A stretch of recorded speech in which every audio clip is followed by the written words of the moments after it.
Welcome to the Rebel Road Show. How many tulips is too many tulips? We're talking with people making money off the beaten path. Let's kick it over to Madeline, who's got some drinks for us. Tequila, gin. Oh, and I'm getting paid for this too? Dope. Every shoot's almost Fyre Fest, right? We're a picture of a sandwich away from just being canceled. Every shoot. Cheers. Mr. Bott, welcome to the dojo. Looks good. So, Brian, I got to apologize because typically we have a bartender to make these, but It's all right. I was excited to do it. there's the great resignation happening. So you are the bartender for today. What are we drinking here? This is a Bourbon Smash. So a Bourbon Smash is obviously bourbon. Today we used Bullet, which is good. You muddle like 3 little slices of lemon.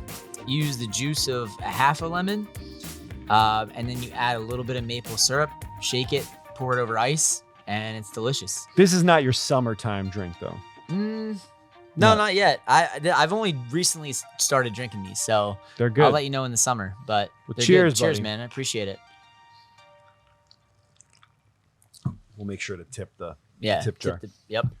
I want to know, what can people do that want to feel a little bit more confident about themselves come beach season from a fitness standpoint? All right. So first, it's important to understand that we have long-term and short-term goals, right? Long-term goal is, hey, I want to, in 2 years, I'd like to be able to do X, Y, or Z. And that approach, we would take kind of one method to it. And then we have like this approach of, all right, 60 days, what do you got? Those are the people that I work with that are like getting married or it's 60 days to the beach or whatever. And then we have to kind of like turn the knob up a little bit. So it's not something that we could do long-term, but maybe something that we can do a little bit short-term.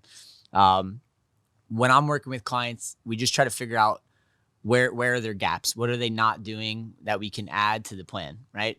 Number one, if it's fat loss, we have to look at nutrition, right? You can't, Right. There's no amount of working out. You can run marathons. You see people every day that could lose 50 or 60 pounds that can still go and run a marathon, right?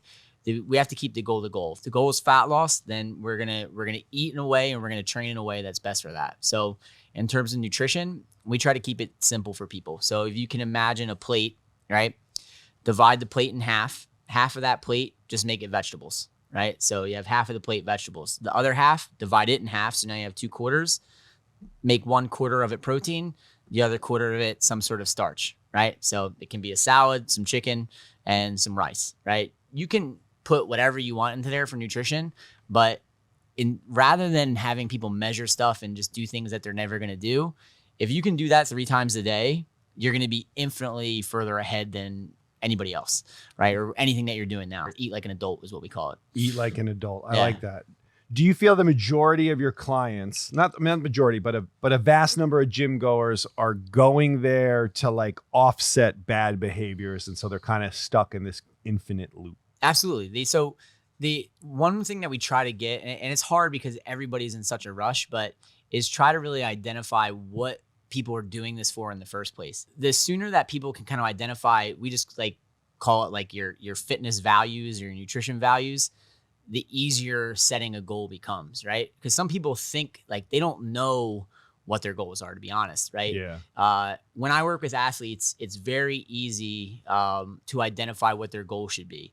If you want to play Division I football, let's say, I can look up what you should be able to squat, bench, deadlift, run a 40 in, hang clean, do all these things, right? We can see where you're at now and we can say, hey, there's this huge gap here that we have to improve. Right.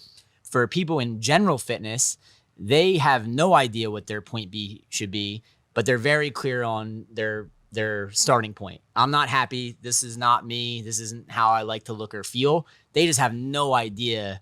They think point B is what they see on a magazine or on Instagram or something like that. That's the interesting component of it all, because like with social media, with the internet, I feel like there's such an explosion of knowledge in fitness, right? Like, but at the same time, there's more gimmicks and fads than ever before. So you're at this point where more information has led to more people being misinformed. So when you go online, I'm sure your feed is way more Fitspo than me. You follow, kind of everybody.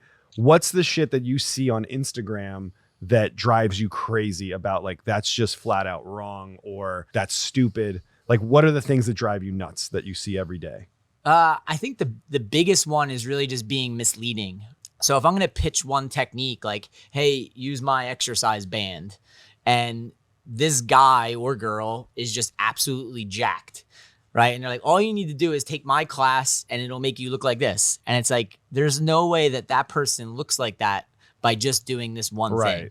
And I don't want to like bash or knock one practice or the other because everybody does it. But like, just be honest with it. If someone has a great muscular looking ass, right? The odds that they got it from just doing yoga is slim to none. They probably lift weights that are progressively heavier for them. And they probably do it for a long amount of time, intensely, right?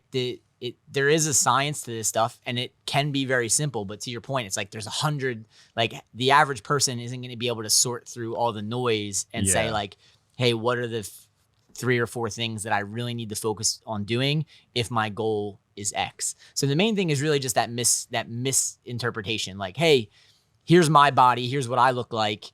I'm going to advertise this thing that I don't use for that and not tell you that, hey, I'm actually just eating really well and lifting weights 3 or 4 times a week. Anytime money gets involved, it gets a little shady and a little complicated. And I feel like now everybody you talk to either has like a thing. It's almost become like a religion of sorts, whether it's the diet that they're on. And I've fallen a victim to that too, where I'm like, I've had success with keto once. So like, if I want to get in shape, I got to go keto. Or if some people are like, I'm paleo. Like, everyone's got their own kind of tribe that they belong to. And they're very resistant to learning just the core fundamentals of fitness, right?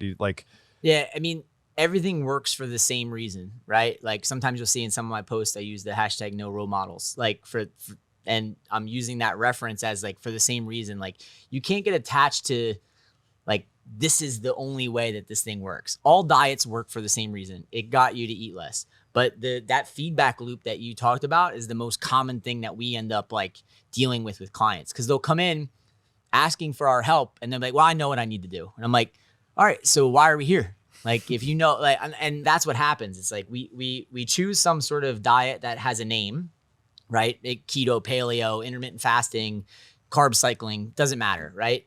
We follow it for a certain amount of time. We do see that initial result. And then we don't realize that when the initial result starts to fade, that's around the same time that we quit. Right. And then we go away from it, or we stuck with it, but it became too hard. And then in your mind just maps out, well, when I did that thing, insert name here, I did lose 10 pounds, right? One thing that we work with clients is trying to get them to define, like, what do you mean it worked for you?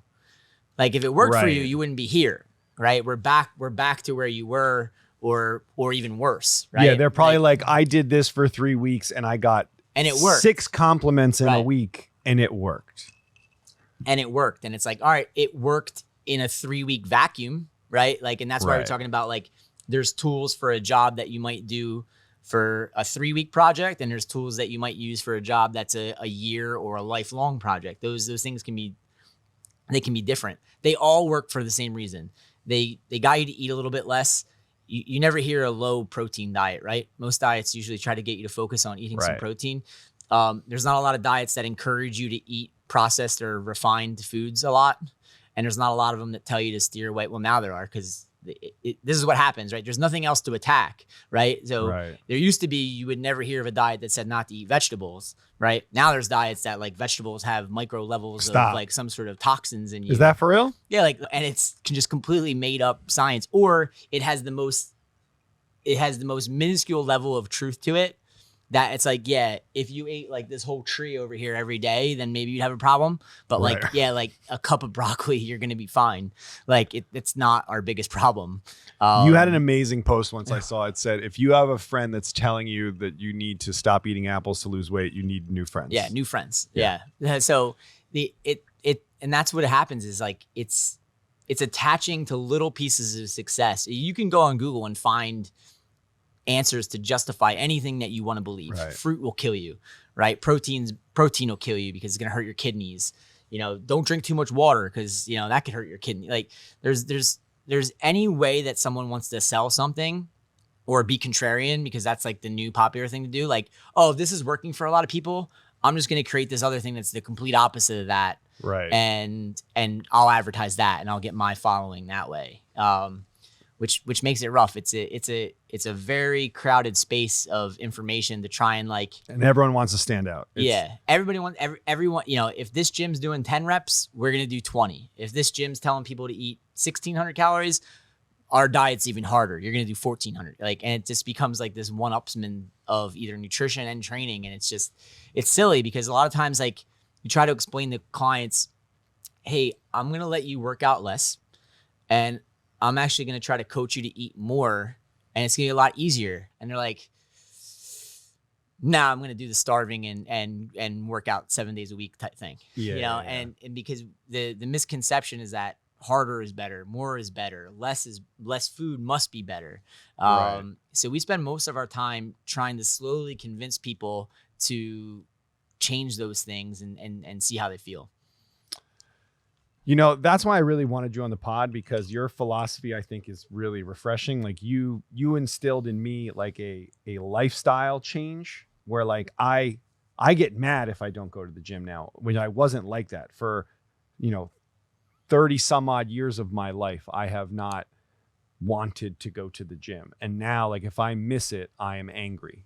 It's like, it's become so ingrained in my lifestyle. And I think it's because of your philosophy of just like the consistency of actually seeing yourself get stronger and not worrying about the vanity bullshit that when I was working out on my own, it would be like, okay, you do some bench press, you do some lat rows, you do some biceps, you do some shoulder shrugs, you get out. And like, all I had was like, I threw out my back lifting when I was 23 years old and dealt with back pain for, more years than I can count, 15 some odd years, until I consistently started coming in with you, and knock on wood, it's like gone. I used to slip my disc for a week, Right. and be bedridden. And now like I can pick my kids up over my head and chuck them, across the room if I wanted to. Not that I do that. Yeah. But like that was all because of your like functional training as opposed to like gimmicky shit that you see. Yeah. Online. And that's why like my favorite commercial, did you see it's like a Christmas commercial? I don't know if it was a Super Bowl commercial or not, but with the older guy who was like training in his garage. Have you seen that one? Yeah, And yeah. I don't even remember what it's for, so I guess they didn't do a good enough job of making me remember what the product was. But anyway, like he's like, it's this older guy, he's going out into his garage and he's like picking up the same kettlebell, and like the first day, like he can't get it off the ground and he like kind of grabs his back. And then the next day he like gets to his chest and he's like walking around his driveway and all his neighbors are looking at him all funny. And like then like by the last day he like gets it to his chest and pushes it over his head, and people are like, the hell are you, like they're looking at him like basically the idea is like, the hell's this guy doing this for? And then like it's Christmas and he like lifts his granddaughter up to like put the star on the tree, right? Like if most people could focus on like those avenues of what they're doing this for, it can make this whole process a lot less stressful and a lot more fun to do. Because when you talk about like, all right, what's my training philosophy or things like that, is like number one at the top of it is just the same as it should be for a physician, is like do no harm, don't get hurt, and find things that you can do and you enjoy, and just stick with it. That's all. I mean, it's simple stuff. It's just people don't want to make it simple. What about people that just do spin, whether you're Peloton tribe or whether you're, I guess Orange Theory is more just cardio classes, right? I believe. Yeah. I mean, any of those things is that my belief in what I'm going to try to teach anybody is that the plan should be directed to accomplish the goal. The goal should be the goal, right? If your goal is to get stronger, taking a class where the heaviest weight is 3 pounds is, you can't get stronger. Right. You can get better cardiovascular shape. You can sweat. You can have fun. But we can't get stronger that way. We can't build muscle without progressively using heavier weights. So if your class only has up to a 5-pound dumbbell, unless you're going to do 100 reps with it, it's physiologically impossible for us to make progress. And it's not a knock on the class. The class can be super fun. It can be a way to burn calories. It can be a way to interact with friends. But most people, if they're going to invest that money into trying to get better, they want to achieve a specific goal. So having a specific plan for that makes more sense. But the best way I heard it described is that a lot of women need to spend more time doing what men like to do, like bench pressing, deadlifting, overhead press, heavier, more compound movements, and getting better at that. And a lot of guys could spend a lot more time focusing on what women do, which is more cardio, more like direct hip work and Look at ab you. work and stuff like that. So like You're opening a if woke gym. if you can, if you can borrow from each sex, I guess, or gender, however you want to word it, is inclined to do, then that's how you kind of put it together. But I like that. never want to have one, like, what I try to tell people is like, listen, I'm just telling you the rules. I didn't make them. This is Right. what at least from what I've been through and trying to learn and research works. If you don't like that, that's fine. Right. It's not about this. I didn't invent this. I didn't invent that, like doing deadlifts and overhead presses is good for you.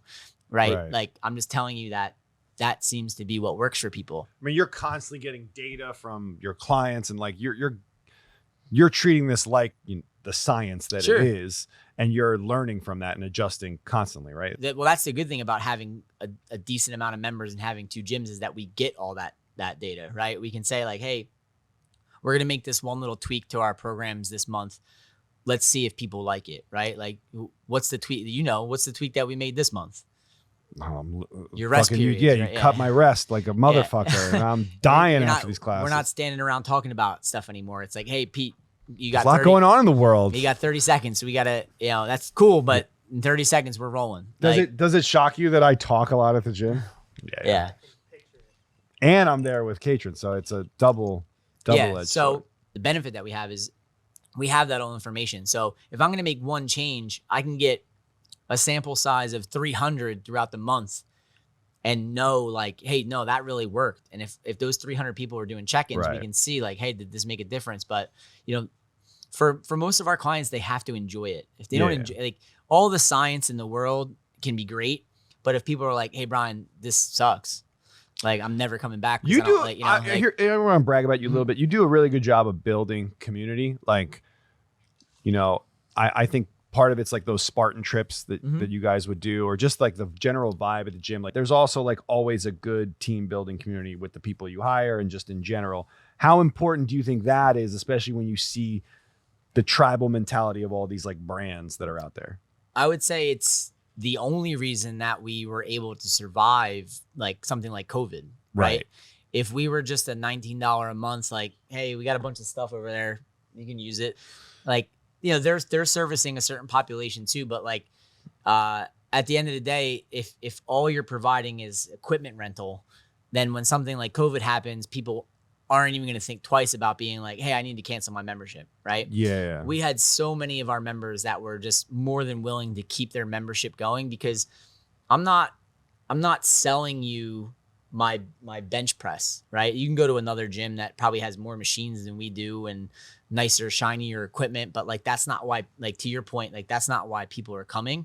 They're coming for coaching and community and culture and those things. So that when that happened, we were like, hey, listen, we'll write you a program based on whatever equipment that you got. We'll order equipment and have it shipped to your house if we can get it. And we'll design workouts and still do things with you to keep you moving. And people were like, cool, as long as I see that you guys are doing stuff and still trying to keep that going, the better, right? Right. If the people that branded themselves as, I am just I'm just a box you work out at. Right. The people that branded themselves that way lost, because then if that's all you offer, then I don't need you right now. So I think it's another big difference. Another thing that you do that's interesting is like, because I heard someone say it the other day when I was there. It was like, oh, you love it when people sign up and don't go to the gym, but that's not your MO. Like, that might be for Planet Fitness. They probably want you to have that membership and never show up. But you're somebody that, like, if I don't show up for 2 months, I'm getting a phone call being like, yo, where you at? And it's not even that they hope for it. It's like the only way their business works is if that happens. Right. Because if everybody that they had signed up in a membership showed up in one day, where would you go? Like, it's 10,000 square foot and you have, 5,000 members. It's going to be tight.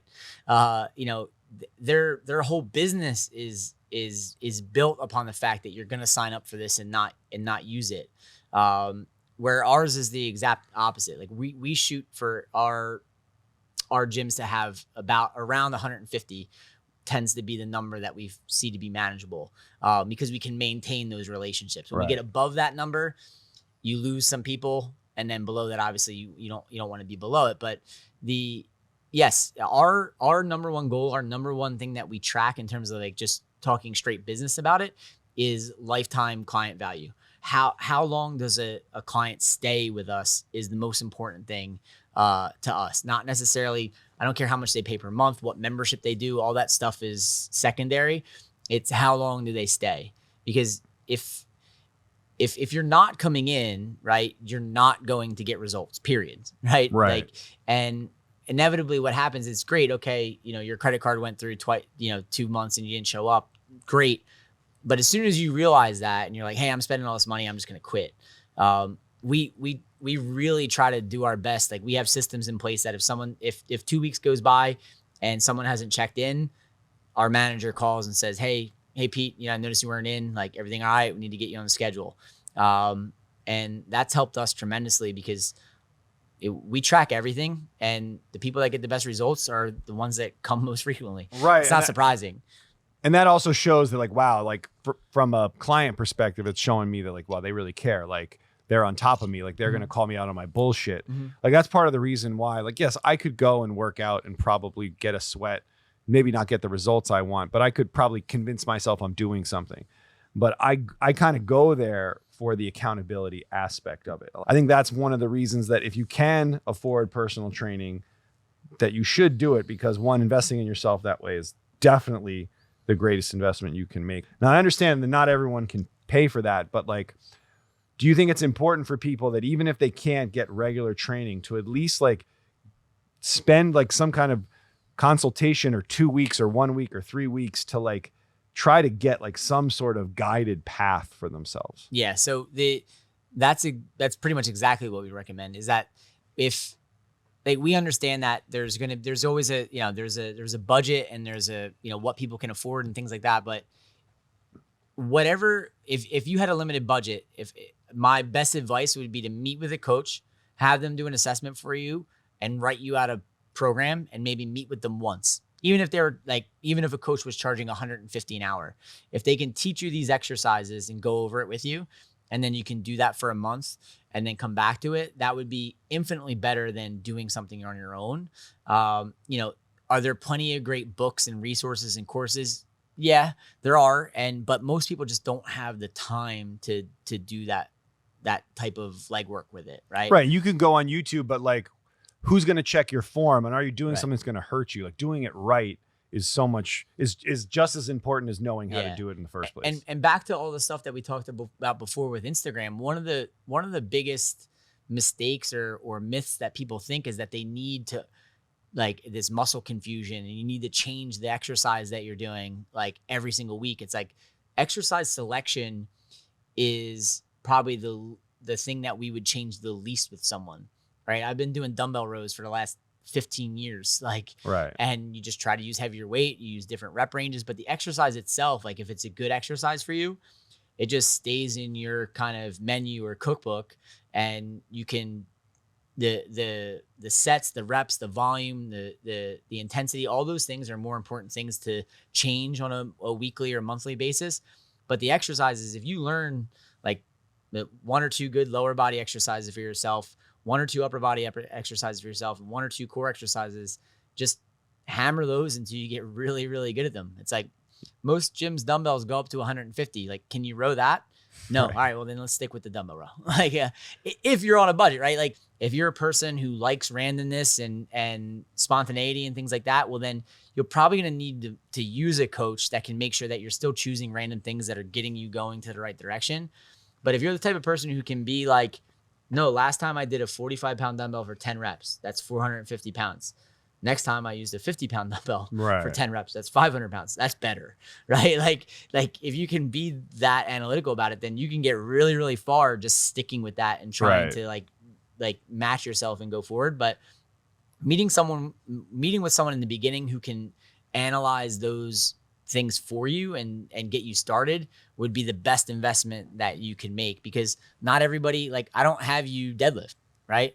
With your back history and things like that. who cares? Like, Right. are you going to be a power lifter? No. All right. Well, that's how I then hurt you my don't- back was then you don't- deadlifting on my own. Then you don't need the deadlift, right? There's no exercise that you have to do, right? Like people want to pitch like, oh, squats are the magical exercise or deadlifts are the best. Like they're all just tools, right? We just need to train relatively hard. So let's find exercises that are safe for you to do, that you can train really hard and consistently do that. That's all. I watch The Rock a lot. He's my Fitspo. Okay. Iron Paradise, whatever the fuck he's doing. Yeah.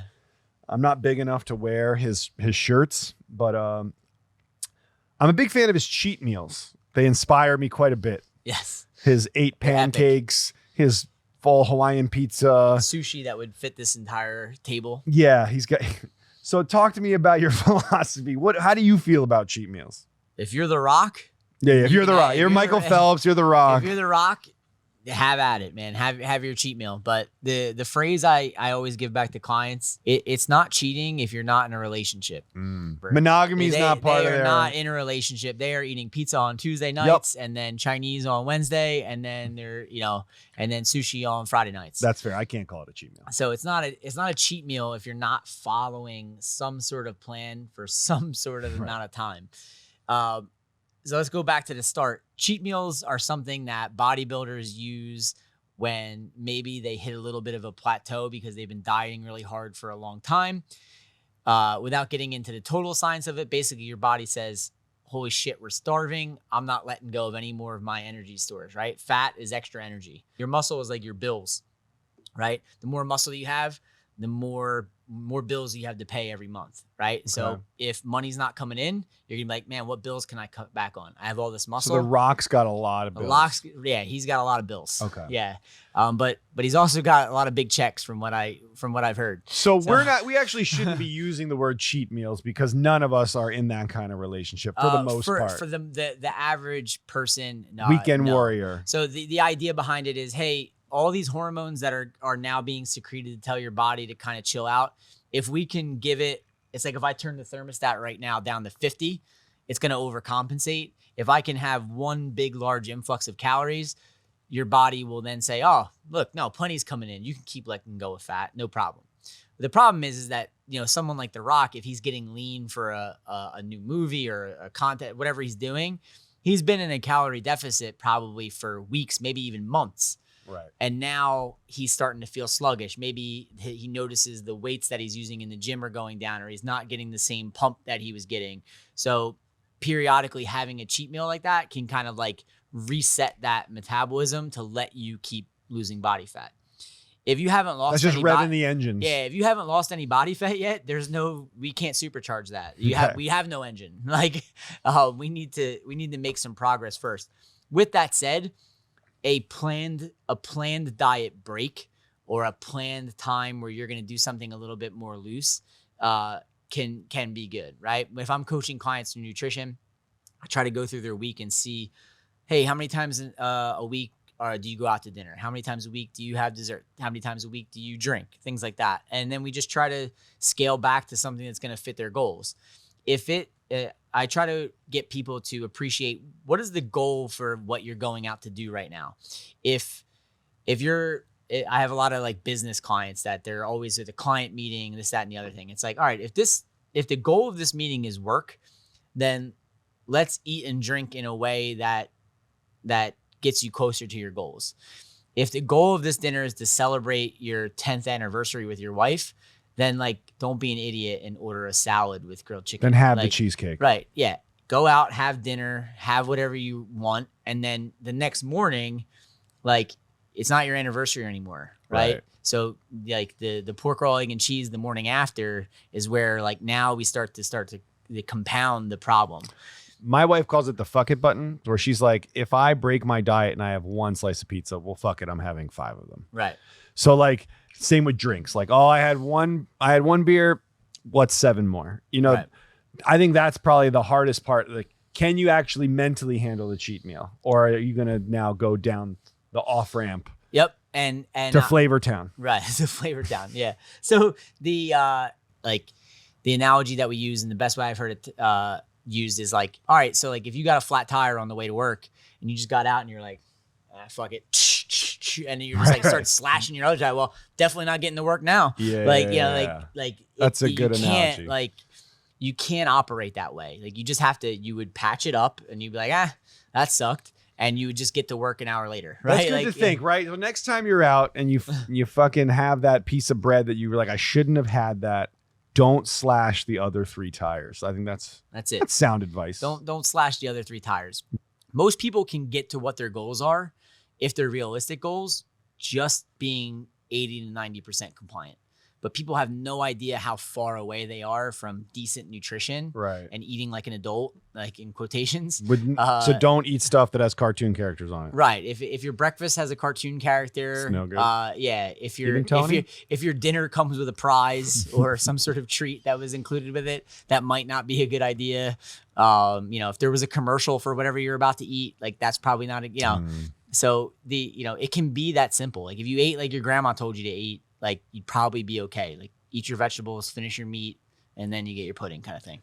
How much is diet in the scheme of things? Is you say it's like 80% diet, 20% workout, or if the goal is, I think people just I don't know about the exact percentage, but in general, it's infinitely higher than whatever the average person is giving it credit for. Okay. Everybody wants to convince themselves that, well, I can just do a little bit more. Right. And we try to get people to treat their nutrition as one of their workouts for their week. Like, so for example, everyone's like, well, I want to come in every day. And all right, great. Like, what did you have for breakfast yesterday? Eggo waffles. Okay. So what I want you to do is I don't want you to come to the gym tomorrow. And what I want you to do is I want you to stay home and learn how to make a breakfast that fits this criteria. What am I going to do for a workout? It's like, that's the workout. Right. Interesting. Okay. So like the idea would be if you can find some time on a Saturday or Sunday, whatever day it doesn't matter what day, and prep some food for yourself. If maybe you can grill up some extra protein or steak for yourself and leave it in the fridge so that when lunch comes around and you're hungry, it's much easier to just like throw some chicken over top of some vegetables and call that a salad or mix it with something and throw it in the microwave. Like that preparation of the food will help carry over for 4 or 5 days, whereas the workout that you do on Monday is pretty much good for Monday. My strength in terms of like how I eat and stuff like that just comes from my ability to not have it around. Well, DoorDash kind of fucked all that up because I had that thing going for me. I was like, I can be good if I eat right before I'm drinking bourbon on it's a Thursday. It's noon or whatever time it is. Like if I eat before I go to the grocery store, I'm going to get all the shit that is going to be healthy. However, that DoorDash button is so tempting. 14 minutes, Taco Bell can be here. This is true. Cheesy gordita crunch, is just right. It's 14 minutes away. And it's funny, right? Like we think that willpower is this infinite resource, right? Like, because the number one thing people say is like, listen, Brian, when I put my mind to it, no one can stop me. It's like, well, what do you need me for then? Like, just put your mind to it. Like, but the problem is like, you have to put your mind to it in work. You have to put your mind to it in your relationships. You have to put your mind to it for your kids. And like that shit. Your mind's got a fuck it button. That shit runs out, right? And you're like at the end, like I don't have kids yet, but like at the end of the day, you're like, fuck it. I don't want to deal with that anymore. Taco Bell, boom, hit the button. Boom. Like, let's just order the pizza. Self-soothe real quick with some mild sauce. So I was a cheesy gordita crunch guy, no Baja sauce. But anyway, back to the original point. If you can make one decision instead of let's continue to use that you're going to eat 3 times a day instead of 21 decisions, you can make it infinitely easier. So if you're single, sit down with yourself and write on a menu. If you're in a relationship or married, whatever, sit down with your partner and be like, all right, what are we eating this week? Like make a menu that you would actually like to eat. Like don't write like egg white omelet with steamed asparagus on Tuesday. Like, you're going to be juiced up for that one. Like, put stuff in there that you would actually like. So keep it simple. If you enjoy having a shake, well, then you're going to have a shake for breakfast. Don't set yourself up for failure is probably the key takeaway, right? It's like do things you're not going to get sick of. You will be able to do. Don't try to think that you're Schwarzenegger and your willpower is so strong that all of a sudden you're going to change your life like this. Right. It's doing the hard thing is, I know it sounds like it's like it's a counterintuitive type of thing, but like doing something that's really restrictive is actually easy because you're just saying like, well, I'm going to do this really hard thing for 4 weeks and then it's over. Right. Like the number one thing that you can do to fail is put some sort of time period on it to say like, well, I'm going to do this for 4 weeks. Like they did an interesting study where they took like a group of people and they gave them a certain amount of calories and they said like, all right, we're going to do this diet until you lose 10 pounds. How long does it take? I'm going to make up numbers just to make it easy. So let's say like, hey, Pete, you're in this group and we're going to give you a certain amount of calories and you're going to diet until you lose 10 pounds. Let's say it took 6 weeks, right? And then they say, all right, Pete, you're on your own. Go for it. Cool. And then they would measure how long it would take you to gain that weight back. And it was like half the time. So let's say it took you 6 weeks to lose that 10 pounds. It would take you 3 weeks to gain it back. So this was an awesome study. They brought you back into the lab. This isn't like you're out eating on your own. So like a lot of research is very hard in fitness because like, how the hell do I know what you're doing? Like you can tell me that you took this pill, but like, if you're like, oh shit, I forgot to take the pill for 3 weeks. Like you're in the study now. Like this was a controlled, like they went and lived in a place for a certain amount of time. They gave them the same exact amount of calories. So meaning like if the first diet I gave you was 2,000 calories to get you to lose 10 pounds, I'm giving you the same exact diet. You are now back to the same weight. So I'm going to give you the same diet. It took twice as long. So now it's not, you can't just go like back to like, well, I know what works, right? And it's like, all right, so I gave you 2,000 calories. You're in the initial study. You lost 10 pounds in 6 weeks. You gained it back in 3. You come back. Hey, we'll just do what we did before. I know it works, right? Now it took 12 weeks. Wow. Right? So that sucks. That sucks. So now we're 6 weeks initially, 3 weeks to gain it back, and 12. That's 9 and 12. We're at 21 weeks. The half the year's like, we're almost through half the year, right? And just to be back to where we were. So the yo-yo aspect of it for people is the worst thing that you can do. Whereas like it's literally the example of the tortoise and the hare. And it's like, if you can find a diet and a lifestyle that allows you to lose a half a pound or a pound a week, but do that forever, like that's how you get to do it for the long term. To zero. Yeah, to get to wherever to get to zero. So you just wither away. Disappear. No, but yeah, do things that are going to breed consistency. That's the key. Yeah. What's that leap like from training to owning your own spot? Like when did you know that you were ready to do that? And then what were the things that shocked you once you made that leap? What made me take the jump was if I didn't want to be told how I should train someone. I was totally fine with not making business decisions, not making things like that. But when it started to be like, well, just do this with that person because that's what they want to do. I'm like, well, if that's what they want to do, they can do it. They don't need me for it. Like, I'm not going to do something that with someone that I don't think is the right thing to do or that. So that was kind of the impetus to jumping to creating it. The community and the culture has to be about the gym and all of the coaches, not me in particular, right? That was like kind of my jumping off point. Was like, you know what? Like, people are liking what we're doing. We're growing it. We're the culture of this. And now we're running up against our culture being different than the culture of the business that we work for. Right. So, all right, that was the kind of the split. Like, it wasn't like I'm not getting paid fair. Like, it wasn't any of that. It was more just like, it doesn't feel like we belong here anymore. It feels like there's like a us and them type thing. But I think the biggest change was just realizing like, oh man, that other guy was doing a lot of work that I didn't like. How hard it is to keep the lights on. Yeah. It was like, shit, you don't realize like, man, I had it pretty good. Like all I had to do is show up, make sure people got awesome workouts, knew what they were eating and write programs. Like there's value in that. Like, I don't think everybody needs to own their own gym or own their own bit. Like there's value in each thing. But like the hardest part was like learning all that stuff. Like, it's like, oh, now I got to meet with the accountant for an hour at 8:00 on Monday. Yeah. And it's like, that's fun. I have to go over insurance policies. Yeah. And it's like all I think the first time the first year that we actually did well, I ended up with like some absurd tax bill because like we never adjusted like our estimated whatever. Yeah. And like I had like a huge bill at the end and I was like, I don't have that money. Yeah. It's like, it's I've gone. had that. I think it's gone. Like, I don't I don't know what I'm going to do. And it was like, so you figure out ways of like, how am I going to fix that? Right. I got to fix So it was like, your facilities operations, all that.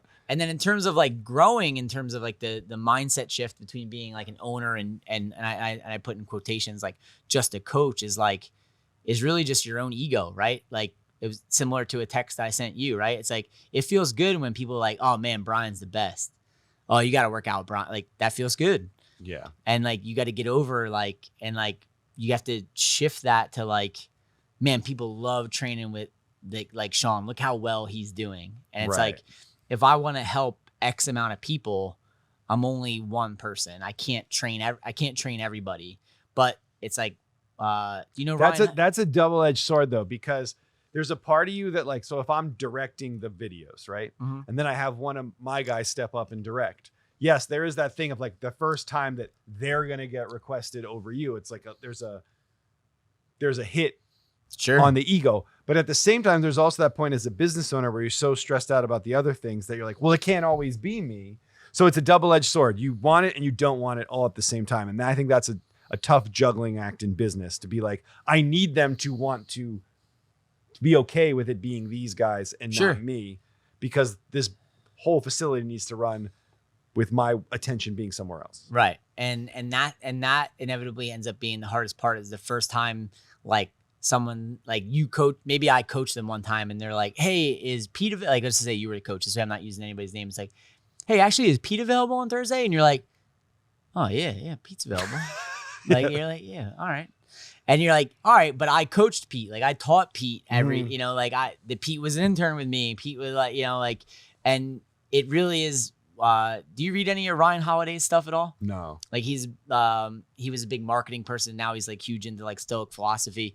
And his book that I give to everybody is Ego is the Enemy. And he just talks about like these different examples in business and life and culture and everything. But anyway, it's great that they're working with someone else, because you know what? At some point when I have kids, that's going to give me the availability Right. to be at a practice or a game or something like that. And overall, it's about like, are they getting what they want out of it? Cool. Can they do that separate from me? Awesome. I think it's all about the logo. There's something about my business that until I got a logo, it wasn't, even though I had LLC, all that, yeah. paying my taxes, Mhm. until like there was the symbol. Mm-hmm. And I could just be like, well, this is good for the symbol, Yeah. the brand. Yep. Then that's like that mind shift. It's like, it doesn't matter if it's me. We're all family here, and I only care about this symbol. The first time that it hit me is like, and that's why having a second facility, it was like, well, you better get over it now, because you Right, can't yeah. you can't be in two places. And the first time I appreciated it is I was out, like I was like in the Grove, I think, and someone walked by with an Aspire sweatshirt on, and I was like, I have no idea who that person is. That's And I was great. like, that's cool. Like, you know, I was like, that's awesome. Right. And So I didn't tell you know, guys this, but he will randomly text me and he's like, I'm really proud of this video. He's like, want to know my favorite part? And I'll be like, what? And he'll be like, that your name wasn't in the credits. Right. It's Yeah. it's the business owner to be like, 'cause I look. I know that Yeah. you didn't have anything to do with that. And that was pretty good. And that's amazing. Yeah. I looked through and Shout I out was to like, Jason, who Yeah. was the director of that piece. I But looked through, I didn't see Pete on there. I was like, boy. I was like, yeah, he's letting it go. let it go. It's Yeah. hard to let go. Yeah, it's really hard. It was, I think, Mustang. It was a Mustang spot. And he's like, you know what my Yeah. favorite part of that video was? And I didn't know what he was going to, I didn't know Yeah. where I was going to go. The car, whatever. He's like, your name wasn't in the credits. Yeah. And I was like, yeah, you know what? And that like helps me. I was like, oh, that's Yeah. like, yeah, that's right. That's the whole point of this. Yeah. Is like the brand is growing. And also you get like, this is cool because it's kind of getting off topic, but you get, I know I do, I don't know if you do, but I get self-conscious in that, like, I'm like, I'm not coaching people so that I can sit home and play Madden. right. Like, it's because I have these other goals and other things that I want to accomplish and try to make happen, that I'm trying to like pass that off. Yeah. And it's like, you get conscious, like, oh, like, What they're doesn't gonna- mean you're not involved in the programming. You're involved Yeah, in every right. aspect. I would get nervous and like, oh, Pete's gonna think I don't want to coach him. No, And yeah. or like this person's gonna think, and you're like, shit, so I should do it. And then like you're like, oh, I missed this opportunity or missed that opportunity, like that sort of thing. Right. Mhm. Yeah, you have to switch that mentality. That Mm-hmm. I'm, whether it's you saying I'm no longer just a personal trainer, Mm-hmm. I'm no longer just a director. It's that mentality to it of like, no, I am a CEO of this Right. place. Mhm. So what advice would you give someone that's a trainer that's feeling those same kind of vibes at their current workplace, what's the biggest piece of advice you can give them before taking that leap? To becoming a business owning their own shop. Take your own advice. And what I mean by that is that I sell coaching, right? So it can't be, well, I believe in coaching, but I don't have a coach, right? I don't coach business because it's not my, like, I haven't been doing this long enough to where I feel like I could take someone else's money and be, quote unquote expert. But I was working with Alan and Rachel Cosgrove were two huge influences. They own a gym out in Santa Clarita. That's where I remember I would go out to LA every so often. And they run the same model that we do. So even before Aspire Fitness was the thing in Cold Neck, even when I was an employee, I was going out there for business workshops and like learning what their model was, how they set these things up. And they were kind of coaching me and saying like, no, this is how your membership should look. This is why you should do a monthly billing as opposed to selling 10 sessions. And like, appreciate that there's a whole nother level of business that you have to learn. You can't be like, well, I'm doing this because a lot of times it's the opposite, right? It's like, I'm going to open a business because fuck the man. It's like, well, now you're the man. And it's like, and you have to make those decisions and you have to, like, I have 8 people now, I think, like in terms of employees that like depend on this thing working. Right. Like I can't.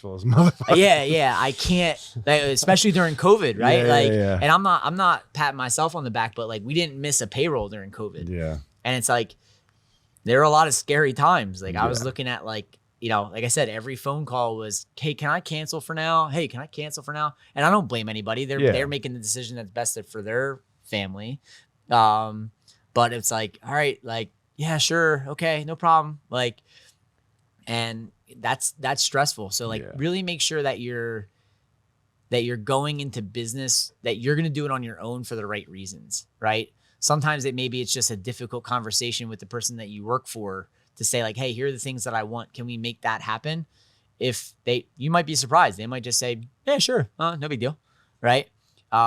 Because I know myself as an owner now is like, man, I wish people would just tell me what the hell they want. Right. Like, and it's like, I'm trying to guess like, hey, do you want a raise? Like, do you want like more time off? Like, do you want to go to a seminar? Do you want vacation? That's why I do those yearly reviews to try to like, have those conversations. I was a really, really good coach and I was a really, really shitty boss. Not because I was mean or anything, just because I was like, I had never had to do that. I never had to, like, coaching came very easy to me. I liked it. Like, I felt like I was very good at it. I could watch someone do something and feel like this is exactly what's wrong with it and this is what they need to do.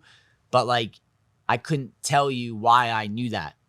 Right. So like, I realized early on, like, shit, I actually don't have a system. I have me, right? I know how to make the burger. I don't know what the recipe is, right? Like I could tell you how to make this drink because I learned it. I'm the opposite of you because I didn't have like a model to follow. It was more like I saw as a freelance director that I needed to keep up in the market. I had to like create the business. And then I was like the reluctant business owner. I didn't want it. And then all of a sudden, before I knew it, I was like, holy shit, there's a lot of people. There's payroll. Right.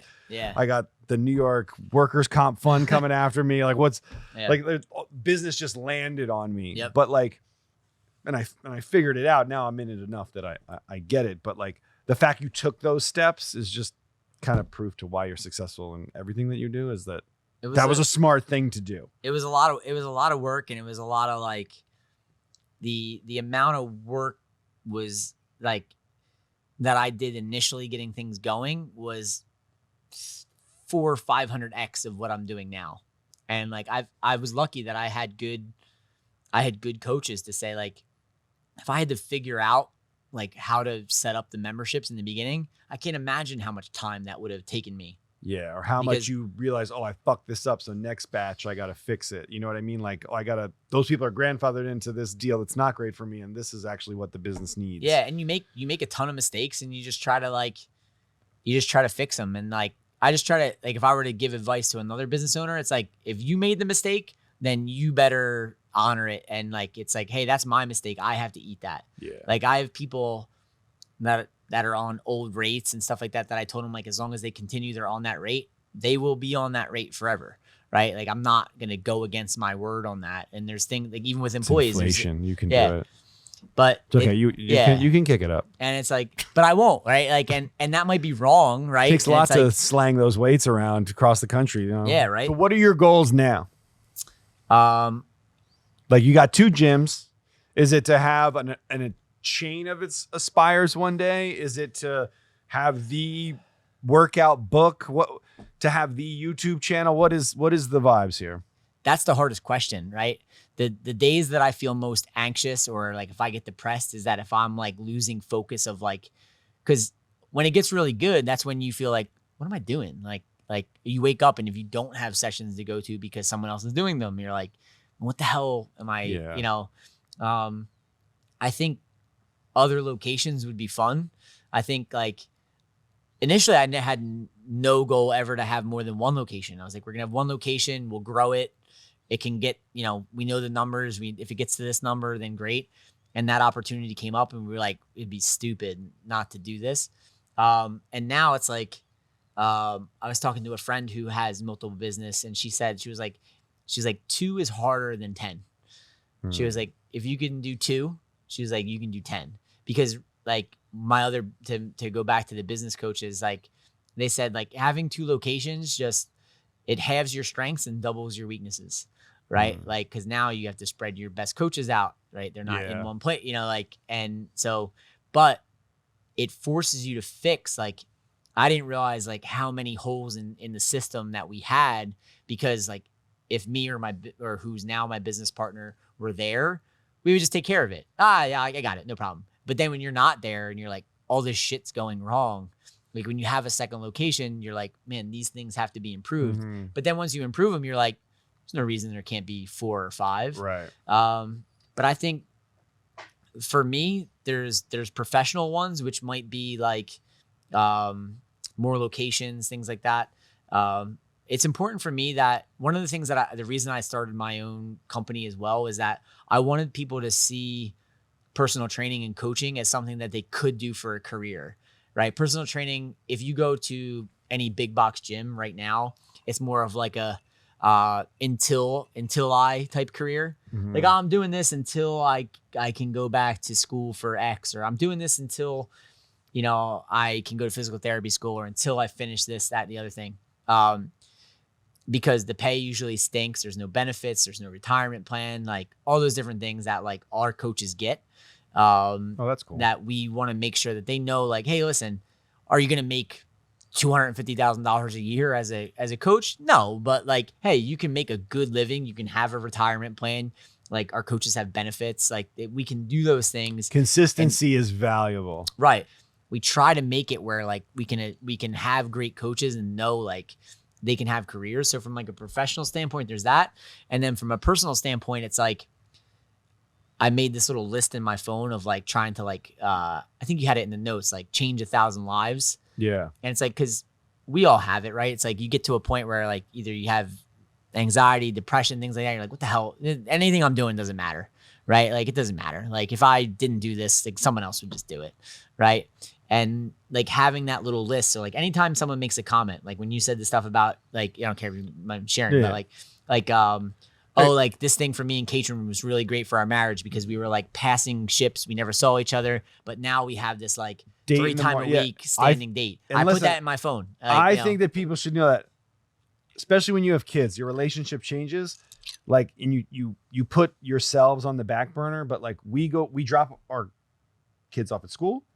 We go to the gym and that's our date. It's an hour of because you're working out, you don't think about anything else except trying to get through the hour, and you feel amazing afterwards. Yeah. So it's a positive way to start your day. And that has been such a positive to our relationship that I would actually recommend for most couples. But that makes a big difference. Yeah. Like, I didn't directly do it, but the culture, the business that we created fostered that. So that counts, right? You know, I had a kid that I work with that, you know, went up from being 116 pounds as a freshman to 182 pounds as a senior. And now he wrestles at Harvard, right? going to Huge. Harvard changes the trajectory of your life. Yeah. I don't care whether you Count it. That's on the board. Like that counts, right? And like something like that, like, and I'm not saying that I'm the reason, but it was a big part of it, right? Yeah, Him yeah. training and being consistent with it made a huge difference into what he was trying to do. Whenever someone shares something like that, I try to like put it in my phone. Like I put it right in my phone so that I have track of it, because like I don't care what business you're in, those days of low mood or whatever term you want to use for it, like come up and you're like, yeah, I just quit all this, you know, like, and you realize like, all right, I have 10 things here that I only recently started it. So I'm not even 100. Like, you got like backlog. That yeah, shit. like I didn't even go back. I was like, you know what? Like if I'm doing this long enough, it'll count. I think that is a very valiant way to live, and I respect you for that. I know you're going to hit that goal. You probably are. We'll get there. Yeah, we'll get there. But your record keeping is shitty. Yeah, my record keeping is only like a few months ago when I first heard someone else do it, and I thought it was a good idea. Well, listen, man, this was fun. It was. I definitely want to have you back on. We'll talk all sorts of things, fitness, health, and I want to be the bartender next time. oh, deal. We can definitely do that. Yeah. So yeah, man, good luck.